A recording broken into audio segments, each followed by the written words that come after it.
देता है, परमात्मा उसे सम्माननीय बना देते हैं। जो दूसरों को आगे करता है, परमात्मा उसे सबसे आगे खड़ा कर देते हैं। जो दूसरों को देने में कंजूसी करता है, परमात्मा उसे भी देने में कंजूसी करते हैं। कुछ एक सिद्धांत हैं परमात्मा के साधिक्षणों, वे इनसे प्रायः टस-से-मस नहीं होता।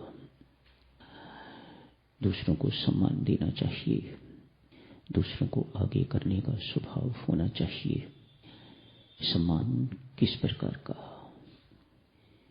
कोई बड़ा व्यक्ति किसी छोटे से पूछता है तो सोचे कितना बड़ा सम्मान दे रहा है व्यक्ति। छोटे की भले ही इसमें महानता नहीं है, लेकिन बड़ा जो पूछ रहा है कितनी महानता है उसकी। हम किसी को बताना नहीं चाहते साधक जनों, सब कुछ अपने पास ही रखना चाहते हैं। हम पूछना भी नहीं चाहते, देने वाला देता नहीं, जिसके पास कुछ बताने योग्य है वह बताता नहीं, पूछने वाला पूछता नहीं। दोनों ही अपने अभिमान को सुरक्षित रख रहे हैं। छोटी छोटी बातें हैं साधक जनों, तनिक खोज के देखो तो पता लगता है कि हम इनसे अभी ऊपर नहीं उठ पाए। बड़ी बातों की तो क्या बात करनी है। किसी को बताने में हम अपना छोटापन महसूस करते हैं, किसी को पूछने में हम अपना छोटापन महसूस करते हैं। जरूरत होगी अपने आप पूछ लेगा।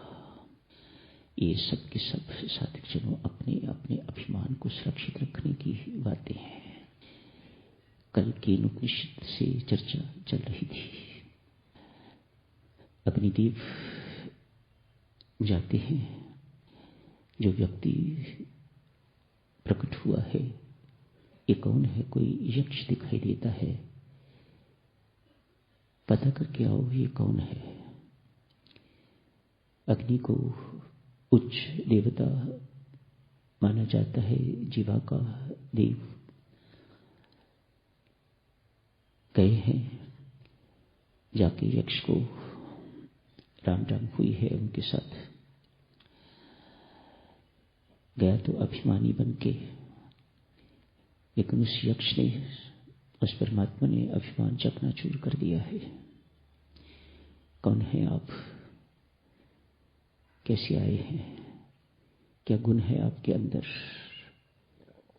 ये यक्ष ने प्रश्न पूछे हैं। ऐसा मानने वाला व्यक्ति, क्या संसार में ऐसा कोई है जो मुझे नहीं पहचानता? इस व्यक्ति ने तत्काल पहचानने से इनकार कर दिया। कौन है आप? मैं नहीं जानता आपको, मैं अग्नि हूं। क्या कोई संसार में ऐसा है जो अग्नि को नहीं जानता, अग्नि के गुण को नहीं पहचानता? ये सब अभिमान के चिन्ह हैं और भगवान ने एक ही बात में अभिमान को मिट्टी में मिला के रख दिया। कौन है आप? क्या गुण है आपका? मानो मैं नहीं पहचानता आपको, मैं अग्निदेव हूं। क्या करते हैं आप? छूने मात्र से, ऐसे करने से, देखने मात्र से मैं संसार की किसी भी चीज को जला सकता हूं, सारे संसार को जला के रख कर सकता हूं। शाबाश! एक तिनका उठाया है यक्ष ने, एक तिनके को जला के दिखाओ। जोर लगा रहे हैं अग्निदेव, उस तिनके को जला नहीं पाए। मुंह लटकाती बिना पूछे कि आप कौन हैं। खोज करने तो ये आई थी कि ये व्यक्ति कौन है। बिना पूछे वापस लौट गए। दूर बैठे अन्य देवता इस सारे तमाशा को देख रहे हैं। वायु ने अपने आप को ऑफर किया, मैं जाओ। देवताओं ने कहा आप जाइएगा, पता करके आइएगा ये व्यक्ति कौन है। वायुदेव गए हैं। वही प्रश्न उनसे पूछा, कौन है आप? क्या गुण है आपके अंदर? क्या कर सकते हैं? उन्होंने कहा मैं सारे संसार में गंध फैलाता हूं, सुगंध दूर दूर तक, प्राण सबको प्रदान करता हूं, इत्यादि इत्यादि अपने गुण बताइए। ठीक है, किसी भी चीज को उड़ा सकता हूं, ऐसे करने से संसार की किसी भी चीज को उड़ा सकता हूं। ठीक, वही तिनका जो पहले को दिया था, वही तिनका उठा के वायुदेव को दे दिया है। लो भाई, इसको उड़ा के दिखाओ। वही हालत उसकी भी हुई। वह मुंह लटका के, कहां ये लोग बैठे बैठे विजय की डींगे मार रहे थे, मेरे कारण विजय हुई है, मेरे कारण विजय हुई है। जब साधक जनों व्यक्ति अपना बड़प्पन करता है तो उसके अंदर एक नेचुरल सी टेंडेंसी होती है, वह दूसरों को नीचा भी दिखाता है। स्वाभाविक, ये कोई इसमें करने की जरूरत नहीं, ये अपने आप ये चीजें होती जाती हैं। ये सब बैठे वहां पर यही सब कुछ कर रहे थे। दोनों मुख्य का अभिमान परमात्मा ने मिट्टी में मिला के राख कर दिया है। दोनों चल गए हैं मुंह लटका के। देवता इस चीज को बहुत अपमानित मान रहे हैं और इंद्र देवता जो वहीं बैठे हुए हैं उनसे प्रार्थना करते हैं, जाइए देवराज, आप पता कीजिएगा ये व्यक्ति कौन है। कहीं पर ब्रह्म परमात्मा स्वयं तो नहीं आगे हुए हमारी बुद्धि को ठीक करने के लिए। मानो उन्हें अपनी भूल तो पता लग गई है कि कुछ अभी गलती हो रही थी, जिसको सुधारने के लिए ये महापुरुष सामने आए हैं। इंद्र देवता चल पड़े हैं यक्ष की ओर और यक्ष चल पड़े हैं इंद्र देवता से दूर, लोप हो गए हैं, अंतर्धान हो गए हैं, दिखाई नहीं दे रहे। क्या करूं अब, किससे पूछूं? कि मैं भी ऐसे ही वापस लौटूंगा जैसे अन्य देवता, जैसे दो देवता पहले लौट गए हैं। वही थोड़ी देर के लिए बैठ गए। साधक कहते हैं कुछ ध्यान में बैठे इंद्र देवता, कुछ कहते हैं वैसे ही बैठे। स्वामी जी महाराज तो लिखते हैं उमा नाम की एक महिला वहां दिखाई दी है। अन्य लोग ऐसा मानते हैं ये हिमाचल पुत्री भगवान शिव की प्रिय पत्नी उमा मतेश्वरी जगदीश्वरी मां दुर्गा जी ने कहा जाता है, वह प्रकट हुई है। कुछ भी कह लो, एक दिव्य शक्ति, एक ज्योतिर्मयी शक्ति वहां प्रकट हुई है। वह समझाती है, इंद्र तुम सब मूर्ख, विजय का श्रेय स्वयं ले रहे थे। मूर्खो, परमात्मा की शक्ति के बिना क्या औकात है आपकी? एक तिनका न जला सका अग्निदेव, न वायुदेव एक तिनके को उड़ा सका। क्यों? उस परमात्मा देव ने, उस परब्रह्म परमात्मा ने अपनी दी हुई शक्ति सारी की सारी खींच। वह मानव का निर्माण करता है, दानव का निर्माण करता है, देवों का निर्माण करता है और शक्ति अपनी प्रदान करता है। लो अब जाके काम करो। हम मूर्ख इस बात को न पहचानते तो हम स्वयं शक्तिमान हो जाते हैं। यूं कहिएगा, यदि पहले परब्रह्म परमात्मा आए हैं तो अब परमात्मा की शक्ति आ गई हुई है बताने के लिए मैं हूं जो सब कुछ करने वाली हूं। परब्रह्म परमात्मा अपने मुख से बेचारे कुछ नहीं बोलते, मुझे आगे कर देते हैं, जा तू इनको समझा, जाके बता इनको, मैं हूं सब कुछ करने कराने वाली। मतेश्वरी सीता हनुमान जी महाराज को दिव्य उपदेश देती है, तत्व बोध देती है। और वहां अध्यात्म रामायण में साधक जनों बड़ा सुंदर वर्णन आता है। वहां वे कहती हैं, क्या तू सोचता है ताड़का को तेरे राम ने मारा था? क्या तू सोचता है भगवान शिव का धनुष भंग करने वाला तेरा राम है? क्या तू ये सोचता है परशुराम का धनुष चढ़ाने वाला तेरा राम है? मां सीता ऐसे शब्द प्रयोग करती हैं, रावण को मारने वाला, मरीच को मारने वाला, इत्यादि इत्यादि जितनी भी घटनाएं हुई हैं, एक एक घटना को लेके मैं हूं वे सब करने वाली। मां सीता तत्वबोध दे रही हैं हनुमान जी महाराज को। भगवान राम के कहने पर सीते हनुमान को तत्वबोध दो, प्रदान करो। अध्यात्म रामायण में इस बात का वर्णन आता है। अरे तेरा राम तो इस संसार में इस प्रकार से फंसा हुआ है, ना इधर हिल सकता है ना इधर हिल सकता है। ही सो पैक्ड, इतना किसी चीज, किसी बोतल, कोई लो, कोई डब्बा लो, उसमें किसी चीज को फिट कर दो, आप हिलाना चाहो तो हिल नहीं सकते। बिल्कुल ठीक इसी प्रकार से परब्रह्म परमात्मा की हालत है, वह तो हिल नहीं सकता। इसीलिए ज्ञान ठोक बजा के कहता है, वह परब्रह्म परमात्मा जिसे कहा जाता है वह तो निष्क्रिय है, कुछ नहीं कर सकता। जैसे बहुत बड़ी बैटरी क्या दिखाई देती है? एक बक्सा, उसके अंदर देखो क्या है, जो अंदर है वह है शक्ति, वह शक्ति के अंश हम सबके अंदर साधक चलो विराजमान है। तो हम कुछ क्रियाशील हैं, अन्यथा हम कुछ नहीं करने वाले, बिल्कुल शब्द।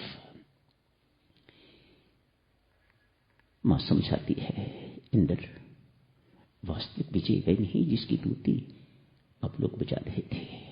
वास्तविक विजय वह है कि आप अपने देह अभिमान से शून्य हो जाओ, तो ये वास्तविक विजय है, ये असली जीत है। जिसको ये बोध हो गया कि मेरे अंदर अपनी शक्ति कोई नहीं, मेरे अंदर अपना समर्थ कोई नहीं, सब परमात्मा का दिया हुआ है।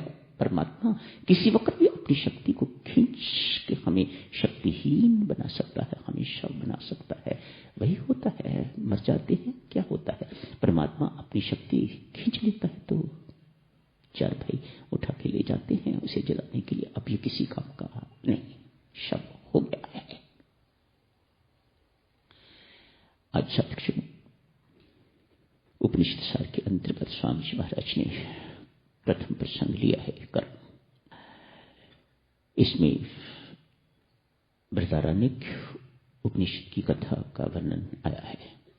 आज अभी थोड़ी समय के लिए उसे शुरू कर लेते हैं, कल जारी रखेंगे उसको। ब्रह्मा जी ने सृष्टि रची है, इस मानव की सृष्टि करी है, असुरों की सृष्टि करी है, देवों की सृष्टि करी है, पहाड़ों की सृष्टि, सारे प्रकृति की सृष्टि करी है, तरह तरह की सृष्टि का निर्माण किया है। सारा ब्रह्मांड बना है, बहुत सुंदर बनाया है। आप देखते हो, आनंदित होते हो, वाह ब्रह्मा जी क्या कमाल कर दी है। आपने सारा का सारा सौंदर्य इसमें डाल दिया है ताकि इंसान देखे तो वह प्रसन्न हो, असुर देखे तो वह प्रसन्न हो, देवता देखे तो वह निहाल हो, हर एक प्रसन्न हो। प्रसन्न किस लिए करना है? इसलिए कि जो प्रसन्नता प्रदान करने वाला है उसकी याद आए, न कि इसमें फंसने के लिए। हर बात ब्रह्मा जी ने जो रची है वह सिर्फ इसलिए कि विधाता की याद आए, उस परब्रह्म परमात्मा की याद आए। फूल देखा तो याद आई परमात्मा की, वाह परमात्मा, काश कोई ऐसा इंसान इस संसार में नहीं दिखाई देता जो इस जैसा फूल बना दे। इतना शानदार, इतना रंगीला, इतना सुगंधित, इतनी सुंदर इसकी महक अपने आप किस ढंग से खिलता है, किस सीक्वेंस में खिलता है। ऐसा नहीं है कि पहले ही ऐसा हो जाता है, ऐसे होता है, फिर ऐसे होता है, ऐसे होता है, ऐसे होता है, ऐसे होता है। आदमी इन बातों को देखता रहे तो हर वक्त परमात्मा की याद स्मृति बनी रहती है, स्मरण बना रहता है। क्या सुंदर सुंदर रंग निकलते हैं। पहले किस प्रकार का होता है फल देखो, पहले हरा होता है ताकि पंछियों इत्यादियों से बचा रहे, उसके बाद थोड़ा थोड़ा उस पर रंग आना शुरू हो जाता है, पक जाता है तो कितना रंगीला हो जाता है फल। जितना रसीला हो जाता है फल उतना पेड़ झुकने लग जाता है। ये सब चीजें परमात्मा की याद दिलाने वाली, ये सब चीजें हमें सिखाने वाली। अरे बड़े बने हो, कुछ बने हो, कुछ जिंदगी में बने हो तो छोटा होना, झुकना सीखो। पेड़ सिखाता है।